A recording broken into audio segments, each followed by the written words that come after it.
गुरु भगवान को नमन है।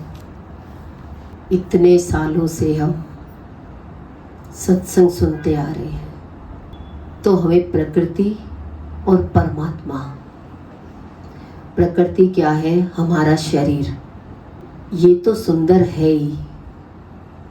इसकी सुंदरता जो है वो भगवान से है, वो परमात्मा से है। अब परमात्मा का स्वरूप क्या है?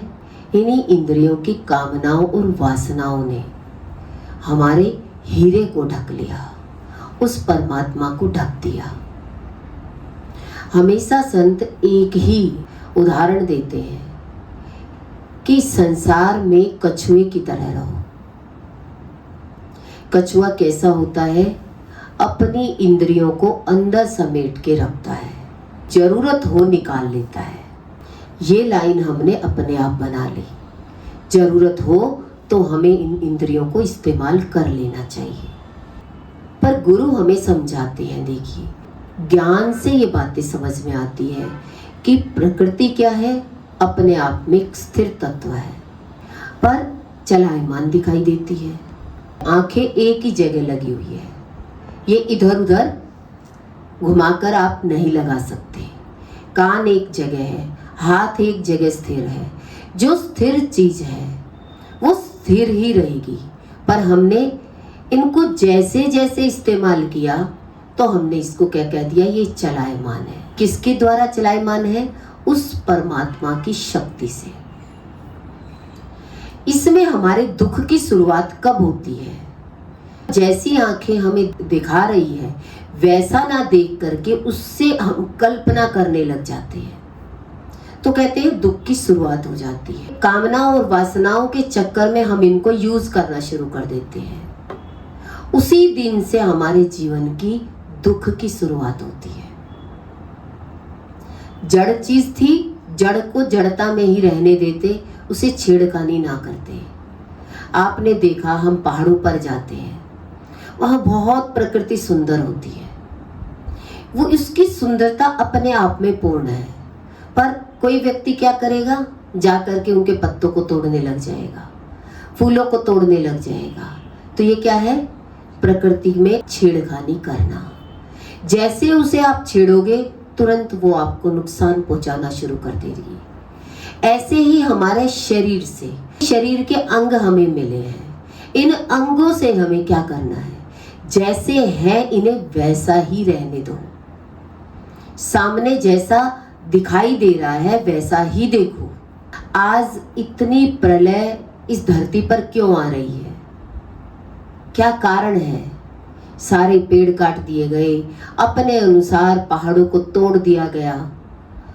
एक सुंदर चीज को और सुंदर बनाने के लिए छेड़खानी करी, तो प्रकृति का प्रकोप फैल गया। उस शक्ति का विराट रूप, विकराल रूप दिखाई देने लगा। दुख की शुरुआत कब होती है इंसान? जब आपने देखा एक बच्चा अपने अनुसार नहीं चलता, जैसा माँ रखती है वैसे चलता है, पर जिस दिन उसकी शादी का समय आ जाता है तो मन चालू हो जाता है। अब वासनाएं इस शरीर में है नहीं, पर धीरे धीरे बाहर की चीजों को देख करके इन विचारों से वासनाएं प्रकट हो गई। जैसे जैसे ये वासना प्रकट हुई, हलचल हुई इसमें, तो ये शरीर की सारी प्रकृति विनाश में बदल जाती है। उसी दिन से उसके दुख की शुरुआत हो जाती है। अब गुरु कहते हैं कि आप अपनी आत्मा में स्थिर होने की बजाय आपने किसको छेड़ना शुरू कर दिया? आत्मा की तरफ तो ध्यान नहीं दिया, शांत सच्चिदानंद स्वरूप की तरफ गए नहीं, पर इंद्रियों को बाहर यूज करना शुरू कर दिया। जैसे प्रकृति में पेड़ पौधों को काटना शुरू कर दिया, आज वो पानी शहरों में भर आया। कहाँ जाएगा? क्योंकि रोकने की चीज थी, उस चीज को आपने हटा दिया, तो वो उफान पर तो नदियां आएंगी। ऐसे ही जब तक हमारा शरीर शांत सच्चिदानंद स्वरूप में रहता है, अपनी आत्मा में शांत रहता है, और जिस दिन वो आत्मा को भूल करके शरीर की कामनाओं और वासनाओं में आ जाता है, तो किसकी छेड़खानी कर दी आपने? अपने शरीर की, अपने मन की, अपने बुद्धि की जो स्थिर तत्व थे, इनको स्थिर से धीरे धीरे आपने हिलाना शुरू कर दिया। और जैसे जैसे आपने इनको हिलाना शुरू किया तो क्या हो गया, अंदर ही प्रलय आने लगी, मन दुखी होने लगा, बुद्धि परेशान करने लगी। धीरे धीरे वो मन और बुद्धि की परेशानी हमारे शरीर तक आ गई। आप कहेंगे ये सारी परेशानी हमारी बाहर से आई है, बाहर से तो जो आप देख रहे हो वही दिख रहा है, पर सारी परेशानी मानसिकता से कहाँ से आई, जब आपने अपनी इंद्रियों से छेड़खानी शुरू करी। आंखों ने तो जैसा दिखाया आपने वैसा नहीं देखा, अपनी तरफ से कुछ देखने की चेष्टा करने लगे कि ऐसा होना चाहिए था, ऐसा नहीं होना चाहिए था। कान से सुना तो जो बात जैसी सुनी वैसे नहीं बताई, उसमें मिक्स करके तो कहाँ मिक्सचर शुरू हो गया अंदर। जब अंदर सारी बातें मिक्स होनी शुरू हो गई तो क्या हो गया, अंदर ही अंदर भंवर बन गया। और वो भंवर बनने के बाद आपकी बुद्धि, आपका मन, आपका शरीर एक सर्कल में बन गया और उसी में ही व्यक्ति, उसकी रचना ऐसी हो गई कि वो दुखी होना शुरू हो गया। अब उसको दुख से सुख में जाने के लिए क्या करना पड़ेगा, जैसे विचार जहां है वहां पर आपको चुप हो जाना है। आदत क्या पड़ गई, हमें अपने इंस्ट्रूमेंट यूज करने की। अरे सामने वाला क्वेश्चन कर रहा है तो आंसर कैसा दे। अब क्वेश्चन तो देखिए अर्जुन भी कर रहा था। अर्जुन क्वेश्चन क्या कर रहा था, जो मेरे परिवार वाले खड़े हैं इन परिवार वालों से झगड़ा ना हो, शांति से काम सुधर जाए। अंदर में तो युद्ध अर्जुन के चल ही रहा है, पर भगवान उसको दिखा रहे हैं कि ये सारा युद्ध तेरा है, ये बाहर खड़ा है, किसी और का नहीं है। किसने खड़ा किया ये युद्ध, तेरी एक मांग ने। मुझे इतनी सी भूमि मिल जाए बस, उसके कारण सारा युद्ध मच जाता है। और भगवान उसे कहां ले जाना चाहते हैं, जब तक तू इस युद्ध से पार नहीं जाएगा तब तक तेरे को मेरी बात समझ में नहीं आएगी। बार बार सोचता है युद्ध समाप्त होगा, युद्ध नहीं होगा, झगड़ा ना हो, सब कुछ ऐसे ही सुलझ जाए। ऐसे ही हमारा मन होता है।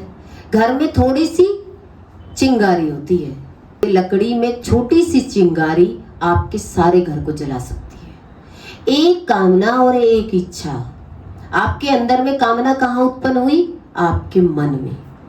अब उस मन ने उस कामना के चक्कर में पूरा पहाड़ हिला दिया, अपने शरीर को सारा झकझोर दिया। तो अब धीरे धीरे वो बढ़ते बढ़ते प्रलय ऐसी आ गई कि सारे घर से बाहर हो गए। तो भगवान कहते हैं ये शरीर की जो इंद्रियां हैं ये हमारे कछुए के समान है। इसे अंदर रखोगे तो आपके जीवन में, इस जगत में कोई हलचल नहीं आएगी। और इसे जिस दिन बाहर इस्तेमाल करने लगे उसी दिन से युद्ध की शुरुआत हो जाएगी। तो इस बात से हमें समझ में आया कि हमें अपनी इंद्रियों को कैसे रखना चाहिए।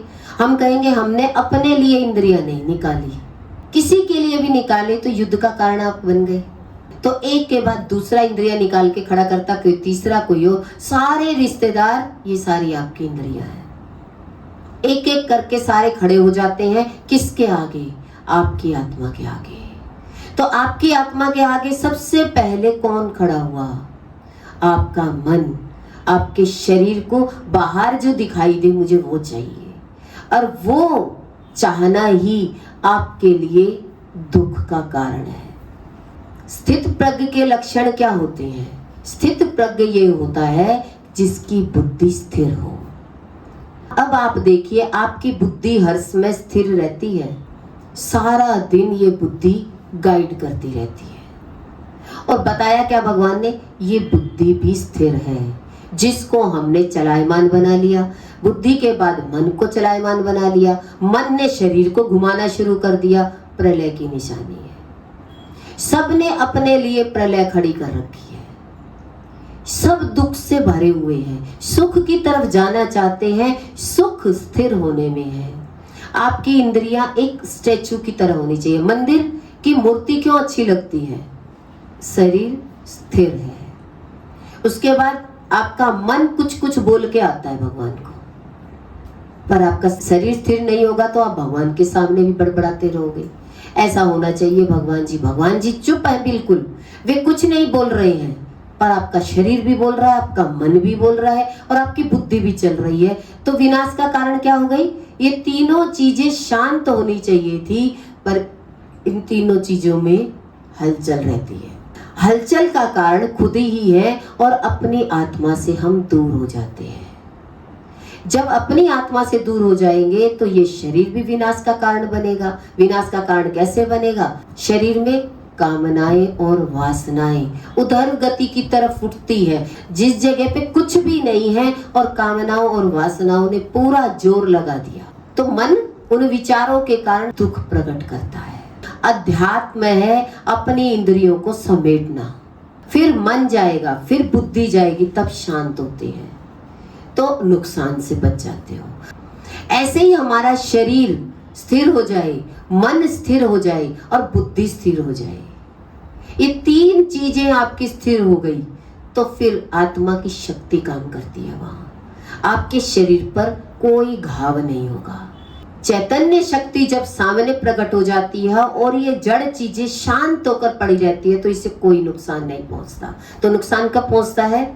जब शरीर से बढ़ चढ़ के आगे चलते हैं, ये ऐसा है, ये ऐसा है, ये ऐसी है, वो ऐसी है, तो फिर क्या हुआ?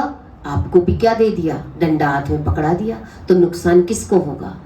जितने लोग भी शरीर से आगे आएंगे उन सबका नुकसान होगा। अब जब इंसान की मृत्यु हो जाती है तो सारे उसके लिए उस घाट पर पहुंच जाएंगे, क्योंकि कौन कौन साथ था? शरीर के साथ जितने लोग साथ होंगे, मन के साथ जितने लोग साथ होंगे, बुद्धि के साथ जितने लोग साथ होंगे, शमशान में उतने लोग खड़े होंगे। क्योंकि शरीर से जितना साथ निभाया वो तो जड़ था, जड़ में जिसने भी साथ दिया तो वो भी उसके दुख में शामिल होगा। पर संत क्या कहता है? कहते मेरी इंद्रियां तो पहले ही मरी हुई है, ना मैं किसी के बीच में पड़ता, ना मैं कुछ कहता, मैं तो शांत स्थिर हूं, क्योंकि मुझे पता है मैंने अपनी इंद्रियों से कुछ मुख से भी कह दिया तो बला मेरी तरफ आ जाएगी। तो संत संसारी कोई भी कार्य हो, मन का किसी का भी दुख सुख का भाव हो, कुछ भी हो, विचार हो, या बुद्धि खूब चालाक बनकर कुछ भी कहते हो, मौन हो जाते हैं संत। एक ही बात बोलते हैं, भगवान का नाम सिमरो। तो ये प्रकृति में हमें समझ में आ गया कि प्रकृति के साथ छिड़खानी नहीं करनी चाहिए। जो भगवान ने आंखें दी है, भगवान का नजारा देखो, सारी परमात्मा की शक्ति काम कर रही है, पर हम खंड खंड में देखना चाहते हैं। और एक सारे भगवानों को मानता है फिर भी अखंड देखता है। मंदिर में भगवान की सारी मूर्तियां रखी है, सबकी पूजा एक जैसी होती है, रोज होती है। माता रानी की मूर्ति भी है, भगवान श्री कृष्ण की भी है, राधा जी की भी है, राम लक्ष्मण सीता का दरबार है, शिव जी का दरबार है, और भी जितने भी जिन जिन का भाव होता है वो सब। ज्ञानी सबके अंदर में एक देखता है, सबको एक देखकर पूजता है। पर व्यक्ति कहेगा अरे ये तो इतने भगवानों को मानते हैं, इनका कोई एक भी है? वो अखंड परमात्मा एक है। मिट्टी के अनेक रूप बना करके पूजो, पर सब में मिट्टी एक है। ऐसी जिसकी दृष्टि बन जाती है वो स्थित प्रज्ञ है, वो सबकी पूजा करता है, वो एक समान करके करता है। वो एक सेकंड में सबको खंडित भी कर सकता है और अखंड भी। उसके लिए जब मिट्टी थी तब भी अखंड थी, अब मूर्ति बन गई तब भी अखंड है। पर हमारी इन इंद्रियों में कोई कामना और वासना ना उठे तो आपकी हर भक्ति सफल है।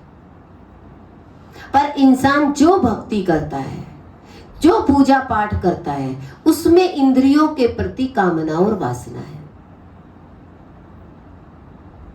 वो कामना वासना उसके फल को लेने नहीं देती, आत्मा को आगे आने नहीं देते।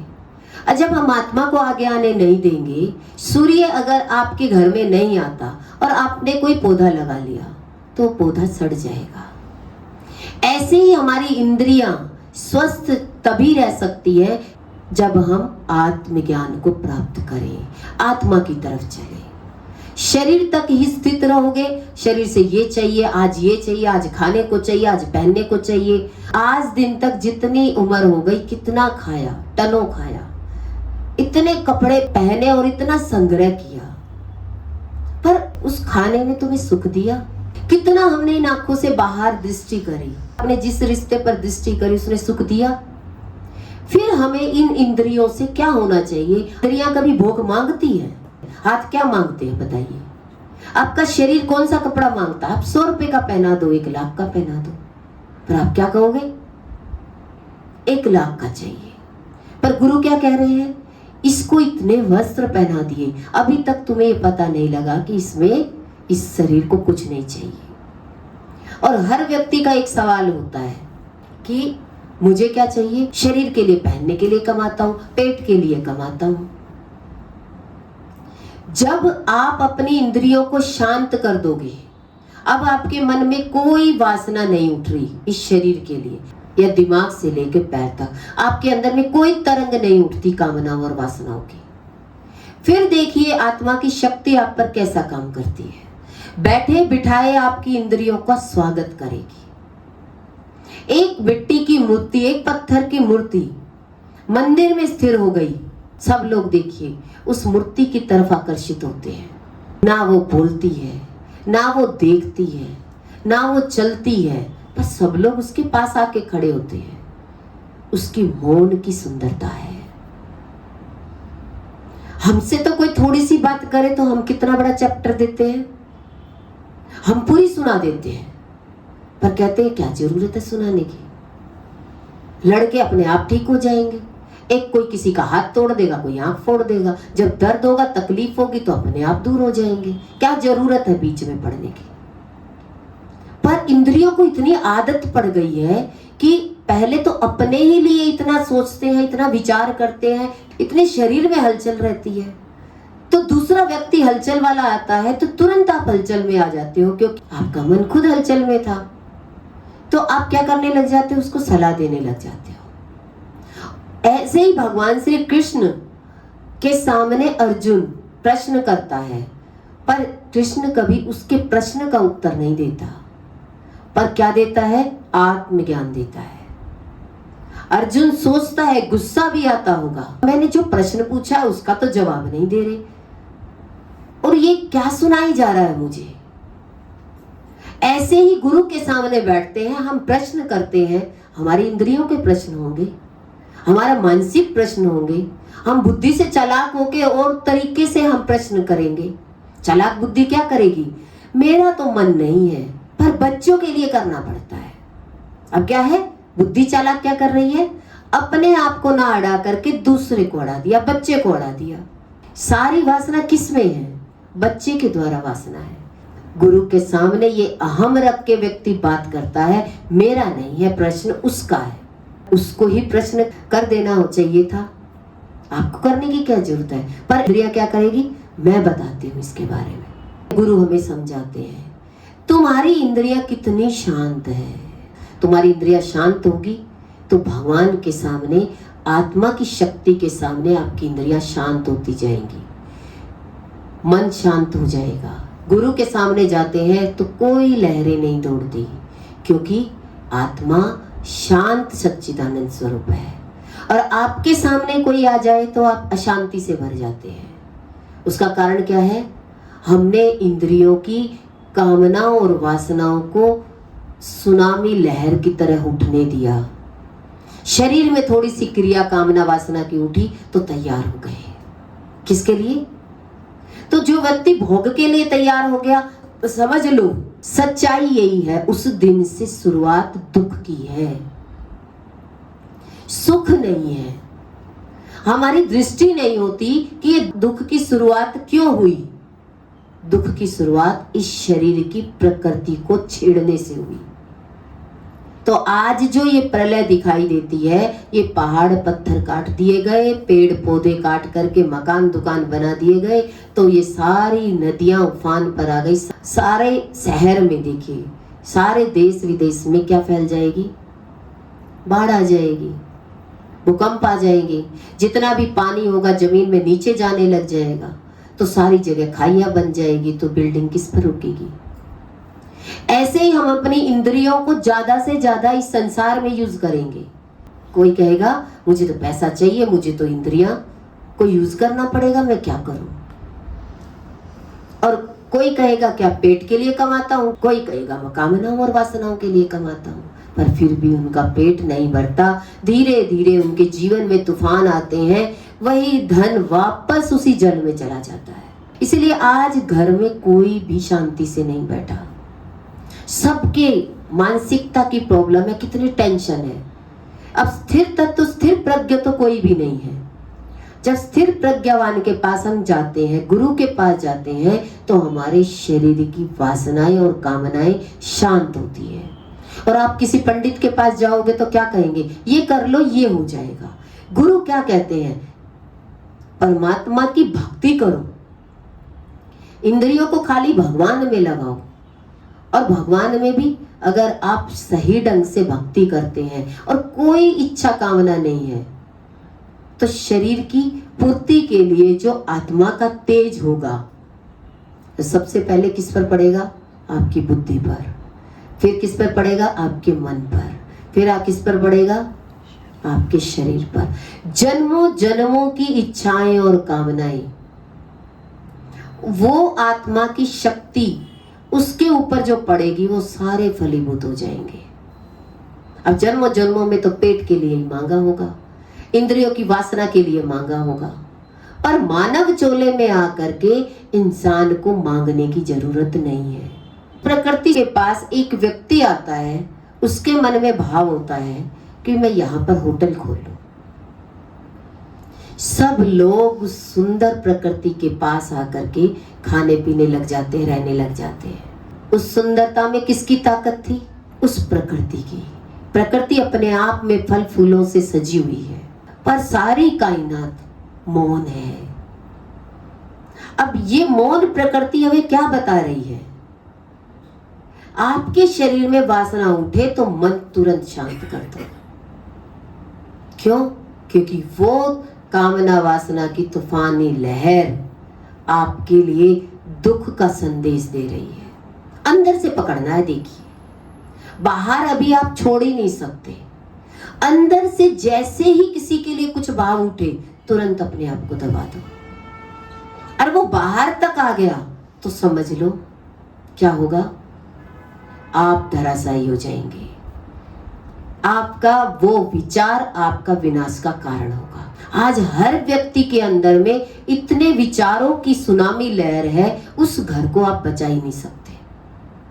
सुनामी लहर आ जाए, एक व्यक्ति बुरी तरीके से शरीर भाव में हो और कामनाओं और वासनाओं में हो, तो कहते हैं वो सारे घर को बर्बाद कर देगा, सारे घर में हलचल पैदा कर देगा। क्योंकि थोड़ी थोड़ी लहर तो सबके अंदर है। माँ के अंदर में भी कुछ इच्छा है, पिता के अंदर में भी कुछ इच्छा है, कोई धन के ऊपर टिका है, कोई तन के ऊपर टिका है, सब संग्रह करने में लगे हुए हैं। पर भगवान क्या कहता है, मैं एक सुंदर फूल पैदा कर सकता हूं, फल पैदा कर सकता हूं, तो मैं तुम्हें क्या नहीं दे सकता।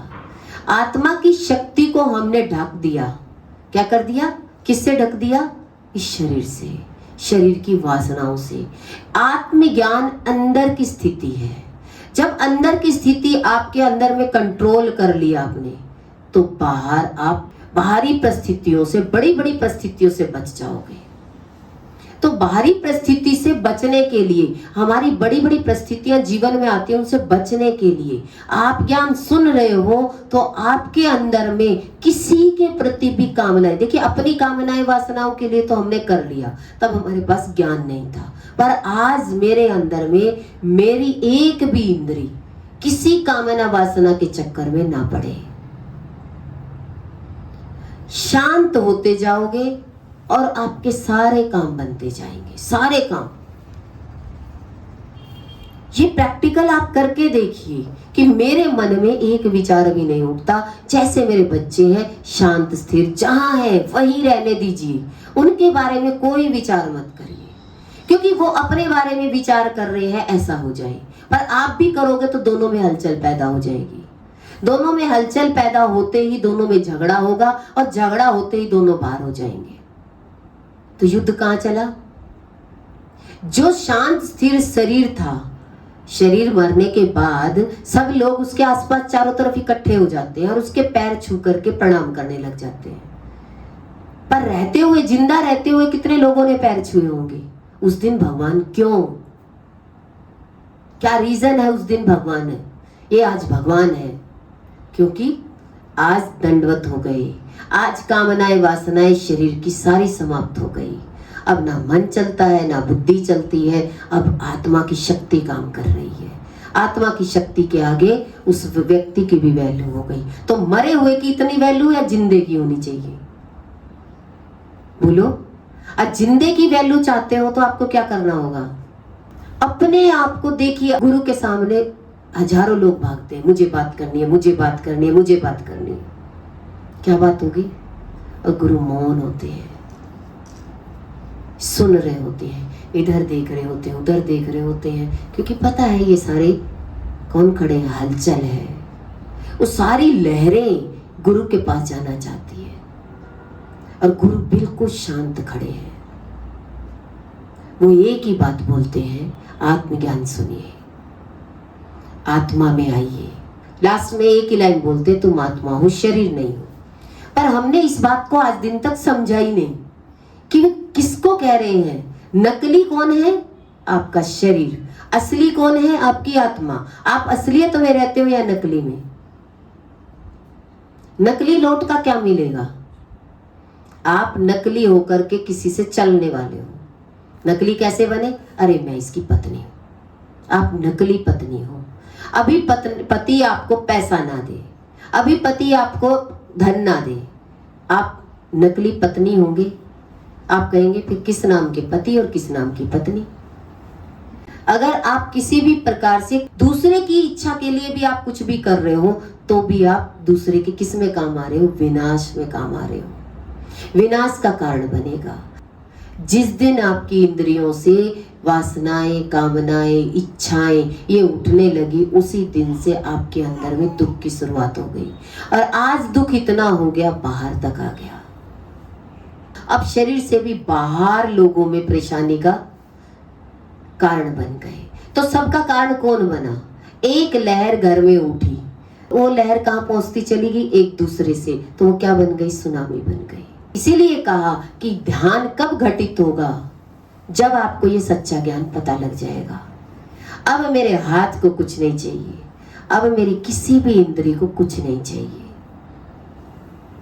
आज एक पत्नी भी कामना और वासना के चक्कर में कुछ ना मांगे तो पति कैसा होगा? हमने उस ज्ञान को समझा नहीं। हमने सोचा कि हम इसी तरीके से हमारी रिस्पेक्ट होती है। गुरु कहते हैं नहीं, आप मौन रहिए, शांत रहिए, आपको सब कुछ मिलेगा। और सब रिश्ते आत्मा की शक्ति से ठीक हो सकते हैं। नकली इंद्रियों से कोई कुछ नहीं हो सकता। असली नोट तो आप जमा करके रखेंगे, नकली नोट कहाँ रख दोगे? बताइए। आपके पर्स में नकली नोट हो 1 लाख रुपया, आप पर्स यहीं फेंक दोगे। और आपके पास असली हो 1 लाख रुपया हो, आप कहाँ छुपाओगे? ऐसे ही हमारा ये शरीर नकली है। आत्मा की सत्ता के हिसाब से शरीर नकली है, मन नकली है। शरीर से बना मन और मन से बनी बुद्धि। तो सारा संसार में ही हमने अपने इस शरीर को लगा दिया। तो आप जैसे शरीर भाव में आप आएंगे तो दूसरा भी शरीर में होगा, तो दोनों लंबे अरसे तक नहीं चल सकते। लंबी लड़ाई हो सकती है पर खत्म नहीं हो सकती। खत्म कहाँ आके होगी? आपकी आत्मा में आके। अर्जुन आत्मज्ञान जब सुना तो लास्ट में भगवान श्री कृष्ण के समर्पित हो गया। आप अगर इंद्रियों की बात करोगे तो आपको कौन से संत अच्छे लगेंगे? अरे ये संत बहुत अच्छे हैं, ये कहते हैं तुम ये करो ये हो जाएगा, तो इंद्रियों वाला अच्छा लगेगा। आप इंद्रियों में शरीर भाव में होंगे तो शरीर वाला अच्छा लगेगा। पर वो क्या सिखा रहा है आपको? प्रकृति से लड़ना, प्रकृति से अपोजिट चलना। और जो प्रकृति से अपोजिट चलेगा, परमात्मा आत्मा है और उससे अपोजिट आप चलोगे तो नुकसान करने चल रहे हो या फायदा? अपना नुकसान कौन कर रहा है? शरीर भाव में होंगे तो आप क्या कहेंगे? ये गलत है, ऐसे कैसे हो सकता है? 2 लड़ रहे हो तो हम बीच में ना जाए। आप मौन होकर के दोनों के बीच में बैठ जाइए, चुप हो जाइए, देखिए समाधान दोनों अपने आप निकाल लेंगे। पर हम क्या करते हैं? हलचल होती है, सबसे पहले आप मिक्स होने जाएंगे, मैं संभाल लेता हूं। दो लड़ाई करने वाले को कोई नहीं संभाल सकता, मौन संभाल सकता है। संत के पास सब कौन संभालता है? मौन। गुरु मौन होते हैं। अब बताइए गुरु कितना लंबा चौड़ा चैप्टर सुनाते हैं, आप कोई भी बात पूछते हैं तो आपकी आधा घंटा बात सुनेंगे और एक लाइन में जवाब देंगे, लगे रहो। किस में लगे रहो? अपनी शरीर की वासनाओं को दबाने में। आप इसे खुला छोड़ दोगे तो दूसरा भी यूज कर लेगा। आज लड़कियां जिस तरीके से कपड़े पहन के बाहर जाती हैं तो क्या सोचती हैं? मुझे कोई नहीं देख रहा, सब साधु संत है। जब तुम्हारी इंद्रियों की वासना इतनी खुली हो सकती है तो दूसरा भी इतना ही खुला आ रहा है, वो उसे यूज कर सकता है। ऐसी ऐसी बातें, विचार सुनते हैं, बातें सुनते हैं, उसका कारण क्या है? ये इंद्रियों की वासना। तो इसलिए व्यक्ति कहता है ना, अरे शादी के बाद दुख आ गया, उससे पहले तो सब कुछ सही था। शादी के बाद दुख क्यों आ गया? क्या कारण है? शुरुआत क्यों हो गई? उस लिंग से शुरुआत हुई जहां कोई वासना थी नहीं, मानसिक रूप से बनाई गई है, कुछ नहीं। पर जैसे ही शुरुआत हुई, धीरे धीरे धीरे धीरे दंड मिलना शुरू हो जाएगा। दंड मिलता है शरीर का। तो इसलिए गुरु हमेशा एक ही बात कहते हैं, तुमने कभी नहीं भोगा, भोगों ने तुम्हें भोग लिया। तुम्हें वीक बना दिया, तुम्हें कमजोर बना दिया, कमजोर करके खड़ा कर दिया। बीमारी का पुतला खड़ा हो गया। एक टाइम के बाद, 50 साल के बाद अनेकों बीमारी लगी। बीमारी लगने के बाद धीरे धीरे शरीर कमजोर होते ही बीमार हो गया। तो ज्ञान से हमें एक बात समझ में आई कि आपके अंदर में शांति बहुत जरूरी है। हलचल हो रही है। एक सुबह पहले किसी ने कंकड़ मारा। अब हम देखते हैं, कई बार जाते हैं, गंगा जी में जाते हैं, बहुत सारे लोग क्या करेंगे? बैठ करके पत्थर उठाएंगे और पानी में मारने लग जाएंगे। तो क्या है? शरीर में हलचल है और कुछ तो मिल नहीं रहा, और ये लिया और फेंक दिया। ऐसे ही शरीर में हलचल कामनाओं और वासनाओं की होती है। देखा और मन कर गया। बाहर की जो भी चीजें देखी वो मन कर गई। ये नहीं पता कि ये चीज तेरे लिए कितना नुकसानदायक होगी। कुछ भी सोचा इंद्रियों की वासनाओं से, वो मेरे लिए कितना नुकसानदायक है। एक लड़की शादी करके गई और उस लड़की को उस पति ने इतना ज्यादा दुख दे दिया। उस पति के प्रति कितनी उस वासना ने सुख दिखा रखा था, पर वो सुख था या दुख था? जब तक नहीं आया पास में तब तक सुख था, और जब पास में आया तो फिर दुख की शुरुआत हो गई। वहां से दुख निकलना शुरू हो गया। फिर उसके बाद व्यक्ति कहता है, पति भी दुख देने वाला था, बच्चे भी दुख देते हैं, और धीरे धीरे आपका शरीर भी दुख देने लगा, फिर मन भी दुख देने लगा, फिर आपकी बुद्धि भी दुख देने। इसका मतलब सारी फैमिली, आपकी सारी फैमिली कौन सी है? दुख को क्रिएट करने वाली। बाहर के लोग नहीं है, आप खुद क्रिएट करने वाले हैं दुख, क्योंकि आपकी वासनाएं, आपकी कामनाएं ज्यादा है। मुझे क्या चाहिए? बहुत बड़ा स्पेस चाहिए, मकान चाहिए। अब मकान के लिए पैसे कितने चाहिए? करोड़ों में। अब दिखता किसके पास है? आप कहेंगे माँ बाप के पास है। अब वासना कहां से उठ रही है? कामना कहां से उठ रही है? मुझे बड़ा महल चाहिए। और महल किससे मिल सकता है?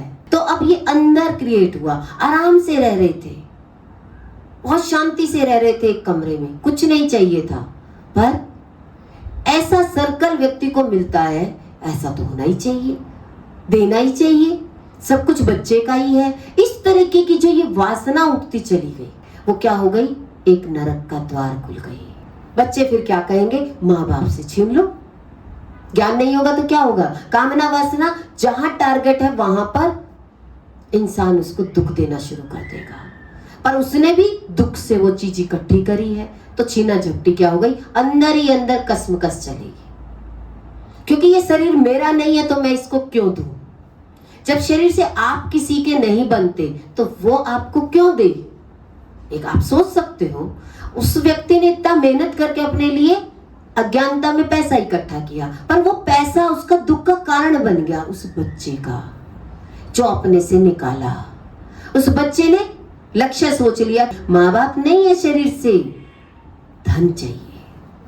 अब ये धन की कामना क्या कर गई, पति से भी दुख, बच्चे से भी दूरियां, और इतना बड़ा महान दुख कि मानसिक रूप से दुख क्रिएट हो गया और डिप्रेशन में चले गए। दोनों के कुछ काम नहीं आना। शांति कब पड़ेगी, सबके अंदर में जब युद्ध होने लग जाता, शांति कब पड़ती है, कहते हैं अब ऐसा होगा ये लहर घर में भंवर का काम बनेगी और एक बीच में आकर के समाप्त हो जाएगा। इसलिए गुरु कहते हैं कि इतने अंदर में इन इंद्रियों से कामनाओं और वासनाओं को इतना मत उठाओ कि आपके घर में दुख ही आ जाए। जब एक मर जाएगा तो सारे शांत हो जाएंगे।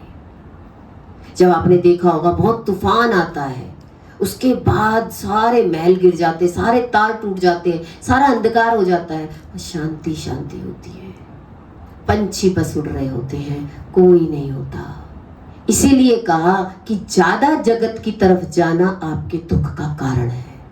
और सबका ध्यान किधर जाने का है, अरे शरीर की इंद्रियों से सारे काम कर लेते हैं, फिर शांति के लिए कब बैठोगे।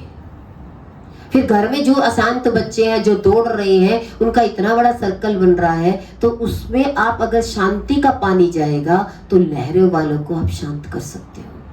तो आप देखें कि माँ बाप भी कामनाओं और वासनाओं से बड़े दुख है कि उनको ज्ञान समझ में ही नहीं आया। कि गुरु का आत्मज्ञान ये कहता है कि आपकी इंद्रियां शांत हो जाए। फिर इंद्रियां शांत हो जाएगा तो मन भी शांत होगा, मन शांत हो जाएगा, बुद्धि शांत हो जाएगी, और उसके बाद आत्मा की शक्ति आप पर काम करेगी और आप चेतन हो जाएंगे। जब आपका शरीर चेतन हो जाएगा तो चैतन्य शरीर पर सब कुछ चढ़ता है। जब इतना भगवान के मंदिर में पूजा पाठ चलती है तो कहते हैं उस मंदिर में सोना चढ़ना शुरू हो जाता है। कहते हैं इस मंदिर में इतना सोना दान में आया। ऐसे ही संतों के पास जब वो चैतन्य उसमें अपनी बुद्धि को स्थिर कर लेते हैं तो फिर सब कुछ चढ़ता है। पर वो कहते हैं मैं चढ़ने को नहीं देख रहा, ये आत्मा की शक्ति से चढ़ रहा है। मैंने तो अपने शरीर से बहुत प्रयास किया, पीतल में आ गया, लोहे में आ गया आज। क्यों? क्योंकि आज सारा दिन व्यक्ति जगत के बारे में सोचता है। अपना जगत अच्छा हुआ नहीं कामनाओं और वासनाओं से, बच्चों का जगत कैसे अच्छा हो जाएगा। इसीलिए कहते हैं संसार का बसना नहीं होता, संसार का उजड़ना होता है। पर व्यक्ति इस बात को नहीं मानेगा। पर गुरु सत्य बताते हैं, आत्मा सत्य है, जगत मिथ्या है, शरीर मिथ्या है, मन मिथ्या है, बुद्धि मिथ्या है। ये चेतन कब होगी, जब आप आत्मा का सम्मान करेंगे। अब आप अपने ही शरीर का सम्मान कराने लगे, अपने मन को आप कहते हैं मैं तो जीत लूंगा, नहीं जीत सकते। इंद्रियों से सदा हार होगी, मन से सदा हारोगे और बुद्धि से सदा फेल होंगे।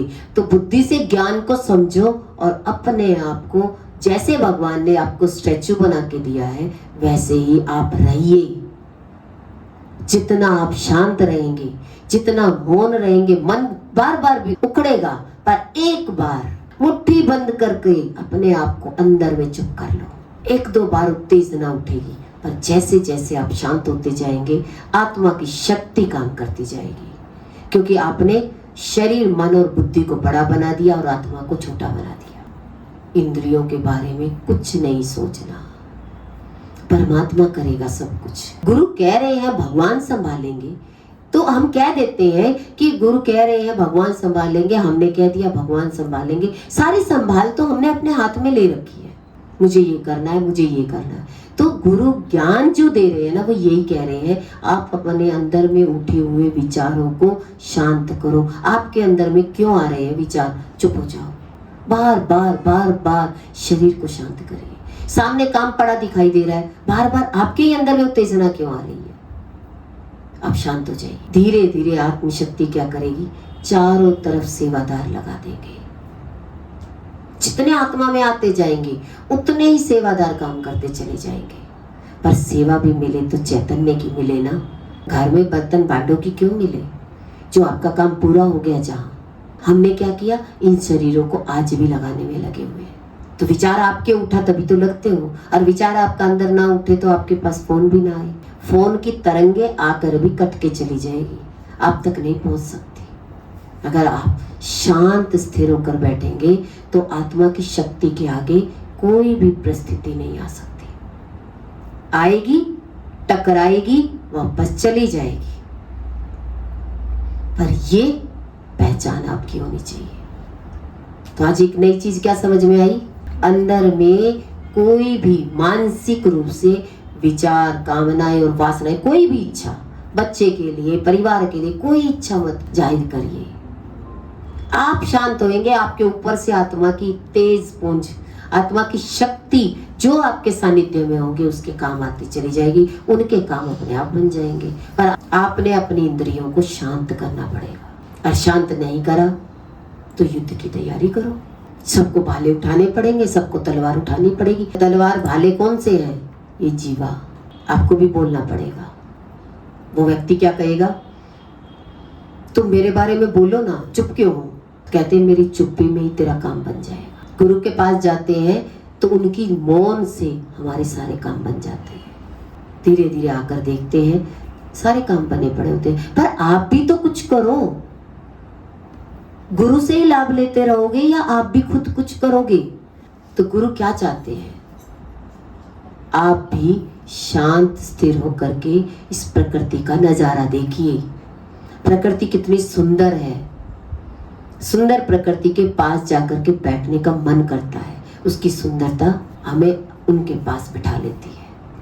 आज घरों में कोई आ जाए तो रोटी भी नहीं है, क्योंकि सब में हलचल है, सब भूखे के भूखे।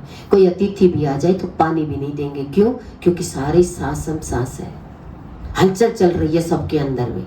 कौन किसको पानी पिलाए, कौन किसकी सुरक्षा करेगा। आज घरों में ये हाल हो गया। इसलिए गुरु कह रहे हैं, एक बार आप 6 महीने नहीं 3 महीने अपने आप की इंद्रियों को, कामना और वासनाओं को शांत करके देखो। कुछ हो रहा है शरीर के साथ होने दो, पर आपके अंदर में इच्छा नहीं उठनी चाहिए। एक बार मुट्ठी बंद करके उस इच्छा को दबा लेना, फिर देखो आत्मा की शक्ति कैसे काम करती है। आपकी शक्ति चारों तरफ फैल जाएगी, आपका इनाम चारों तरफ फैल जाएगा। तो फिर कम से कम सारे बोलते हो, सारे कुछ न कुछ कामनाओं और वासनाओं में भरे हो, पर मैं तो ऐसा हूं कि मैं सबके काम आ जाऊं। इनकी सभी की मनोकामनाएं मेरी उस आत्मशक्ति से पूरी हो जाए। तो हम आत्मज्ञान सुन रहे हैं तो हम अपने आत्मज्ञान में ठहरे, उस आत्मज्ञान में अपनी कामनाओं और वासनाओं पर विजय प्राप्त करें, एक कछुए की तरह। कहते हैं ना, शिव का एक नेत्र होता है। ये 2 नेत्र तो मांस के पिंड है। इस मांस के पिंड से क्या दिखेगा, मांस ही तो दिखेगा, पर ये कभी सफलता की तरफ नहीं लेकर जाते। ये 2 मांस के पिंड लड़ाई करवा सकते हैं, मैंने देखा, मैंने ऐसे देखा। और तीसरा नेत्र किसका प्रतीक है, ज्ञान का प्रतीक है। जब ज्ञान सुनोगे, कामनाएं और वासनाएं, कूड़ा कचरा सारा भस्म हो जाएगा। इंसान को दिव्य नेत्र बोलते हैं तो कहेंगे फिर सब खत्म हो जाएंगे। ऐसा कोई नहीं जलता। तीसरा नेत्र खुलने से जो टीवी में दिखा देते हैं और हम सोचते हैं ऐसे जल जाएंगे, नहीं, आपका अंदर का कुछ कूड़ा करकट है वो भस्म हो जाएगा। इसलिए हमारा शिव नेत्र पर ध्यान होना चाहिए, ज्ञान पर ध्यान होना चाहिए। ज्ञान नेत्र, विवेक का नेत्र जिसका खुल गया, फिर इस कूड़े कचरे में कोई नहीं फंसेगा। कूड़ा कचरा जिसको चाहिए वो कूड़े कचरे में फंस जाता है, वो पन्नी उठाता है। उसे उठाने में क्या मिलेगा, तो किस पे से पन्नी उठा रहा है, कचरे का ढेर लगा है, उसमें क्या मिलेगा। आपने देखा होगा जमादार को बहुत बड़ा कूड़ादान है और वहां पर भी लोग पन्नी में कुछ न कुछ डालते रहते हैं, तो वो उसमें क्या खोज रहे हैं। और आत्मज्ञान में आप चलोगे तो आप भी उसमें आते हो कि सारा दिन इंद्रियों में ही कुछ ढूंढते हो। इन इंद्रियों से बाहर कभी कुछ नहीं मिलने वाला, ना कभी किसी को मिला है ना मिलेगा। व्यक्ति कहता है रहा नहीं जाता, कहते दुख आ जाएगा तो रह ही जाओगे। जिस दिन दुख क्रिएट हो गया, आपकी वासना उठी और सामने कोई होगा ही नहीं, तो आप अपने आप को रोक ही लोगे, कहां जाओगे। उस दुख का क्यों इंतजार करो। कि जब इतना बड़ा दुख आ जाए और तब आप अपने आप को कंट्रोल ना कर पाओ।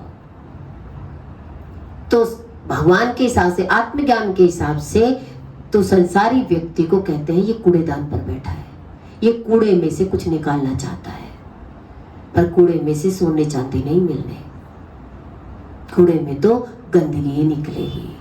तो क्या आप उस पहाड़ पर बैठे हो या आत्मज्ञान में? अगर आप सही अपनी दृष्टि से देखो तो कहाँ बैठे हो? देखो, इंद्रियों के सारे दिन काम है, मन सारा दिन चलता है, बुद्धि चालाक दूसरे का नाम लेकर के कहते मेरा तो कसूर ही नहीं है। आपका कसूर ही नहीं है तो चर्चा ही क्यों करनी?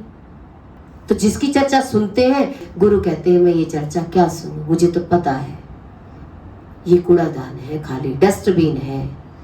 पर जगत क्या है? एक डस्टबिन के समान है, जो इंसान दुख पाता भी है और गंदगी खाता भी है। सारी जिंदगी इंसान अपनी इंद्रियों को खाने में लगा रहता है, निचोड़ने में लगा रहता है।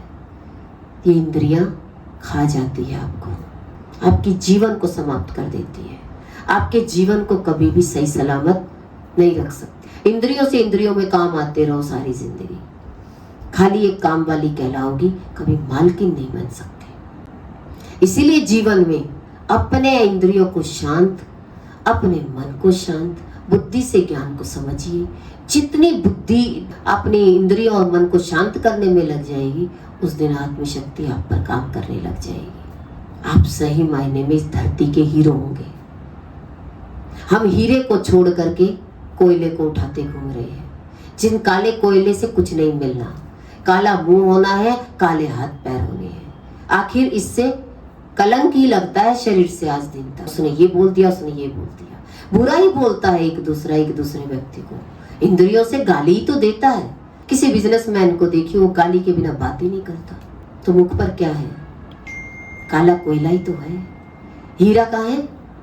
आत्मा हीरा है। उस हीरे को छोड़कर कोयले को बटोरने में लग रहे हैं। तो कोयले की खान से निकलोगे तो कैसे निकलोगे? ऐसे ही जो संसार की इंद्रियों की वासनाओं में गया हो तो बाहर निकल के कैसा आएगा?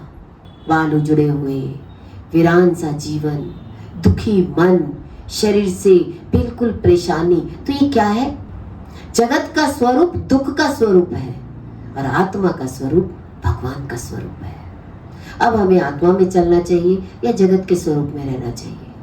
अब ये डिपेंड आप पर करता है कि आप कोयले की खान से निकलना चाहते हो या आत्मा में स्थित होना चाहते हो। चलिए देखिए, चलोगे नहीं तो आप किसी के अनुभव को अपना अनुभव नहीं बना सकते। अगर आपका अनुभव नहीं बना तो जिंदगी भर ज्ञान दीजिए, जिंदगी भर भक्ति कीजिए, कुछ लाभ नहीं होने वाला। जब तक इंद्रियों की वासना शांत नहीं होगी तब तक भक्ति से भी लाभ नहीं होता। ये तो गुरु की कृपा होती है। इसीलिए गुरु के साथ बैठकर भक्ति करनी चाहिए। कम से कम गुरु की आत्मा का तेज आपकी भक्ति पर पड़ेगा तो वो भक्ति भी आपकी सफल हो जाएगी। अपने आप से घर में बैठकर भक्ति करते हो, वो भक्ति कभी सफल नहीं होती। क्यों? क्योंकि शरीर आगे है, मन आगे है, बुद्धि आगे है। तो इंसान नकल करता है तो शरीर की कर लेता है। गुरु की तो आत्मशक्ति का तेज है। उनके पास बैठने मात्र से, सोचने मात्र से हमारे सारे काम सफल हो सकते हैं। तो फिर क्यों ना गुरु के सानिध्य में बैठकर ही भक्ति करें। गुरु भगवान के अनंत अनंत शुक्राने।